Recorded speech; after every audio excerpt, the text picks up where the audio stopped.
Premium Prose India, the greatest Indian stories, beautifully retold for today's children, presents How Ganga Came from Heaven to Earth, read by Rob Patterson.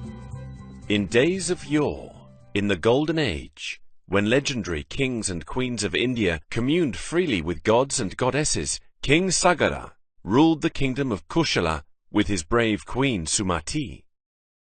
Together, they had 60,000 sons, all of whom were mighty warriors, quick to anger and ever ready to fight their father's enemies. King Sagara made a solemn vow to perform the horse sacrifice 100 times. In this powerful sacrifice, the prayers of 1,000 priests sanctified a pure white horse. The white horse was then set free to roam the land for a year. If the horse wandered into a neighboring realm, the ruler of that kingdom had to submit to King Sagara or face the wrath of his 60,000 warlike sons. This ritual gave Sagara immense power. 99 times the pure white horse was released. 99 times it wandered into neighboring kingdoms. 99 times King Sagara's sons accepted the surrender and rich gifts of countless rulers of other lands. But Indra, the chief of the gods, grew jealous of King Sagara's power and wealth. He devised a cunning plan to thwart Sagara's 100th sacrifice. At this time, there lived a holy man of immense spiritual prowess named Kapila. Indra knew of the unbounded power of Kapila's spiritual energy, which made even the heavens themselves shake. Kapila had retreated underground to meditate. So Indra stole the 100th pure white horse of King Sagara from under the very noses of the king's 60,000 sons. He took the horse underground, to the cave where sage Kapila sat motionless in blissful meditation. Indra quietly tied the pure white horse to a stake in the floor of the cave, just beside sage Kapila. Then he withdrew to enjoy the results of his troublemaking. When King Sagara was told of the disappearance of his horse, he was enraged. He angrily ordered his 60,000 sons to search the world high and low for the missing horse, and to punish the thief who had stolen it. King Sagara's sons set off in a fury. They crossed back and forth over the whole earth, creating widespread destruction as they searched everywhere for the horse. Finally, unable to find the pure white horse anywhere on earth, they began to search for it in the underworld. Eventually, they came upon sage Kapila, sitting in silent meditation. And what did they see next to him? It was none other than their father's pure white horse, standing quietly next to the holy man. The 60,000 sons of King Sagara flew into a rage. They had found the thief. With a shout, they drew their swords and ran towards Kapila.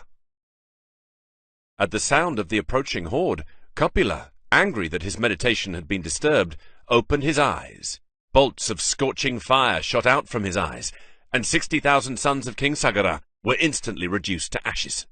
The 60,000 piles of ash lay undisturbed in that underground cave for hundreds of years. The funeral rites of those mighty princes were never properly performed, and the effects of this injustice grew and grew. As the years went by, the kingdom of Kushala suffered more and more. Finally, many years after the burning of the 60,000 sons of King Sagara, a new king ascended the throne of the ancient kingdom of Kushala. His name was Bhagirath, and he was a wise and benevolent monarch. But Kushala was troubled. Natural disasters afflicted its people. Earthquakes shook the land, avalanches tumbled down mountains, floods carried away whole villages, and droughts dried up fertile farmland.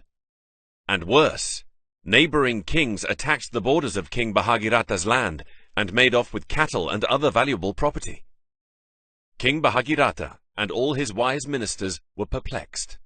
Bhagiratha was faithful to his royal duties and made sure all the sacrifices to the gods were properly performed. Why was his kingdom under attack from both divine and human forces? The king called a meeting of his council and instructed them to spare no effort to find out the cause of these troubles. Having consulted the stars, prayed to the gods, meditated deeply, and discussed the issue long into the night, the council of the wise approached their beloved king. "O great king," said the oldest of the councillors, "we have found the cause of these disasters afflicting our kingdom." King Bhagiratha was eager to hear. He sat forward on his throne and encouraged the chief counselor to continue. "There is an ancient curse upon your royal house. It has been working its mischief for many hundreds of years. With the succession of each new king of your royal dynasty, the effects of this curse grow steadily worse. A great injustice has been done to your remote ancestors, and until that injustice is undone, the catastrophes of Koshala will increase until the kingdom falls." King Bhagirath was filled with consternation. "What is this great injustice? How can it be overcome? What must I do to right the wrong done to my ancestors?"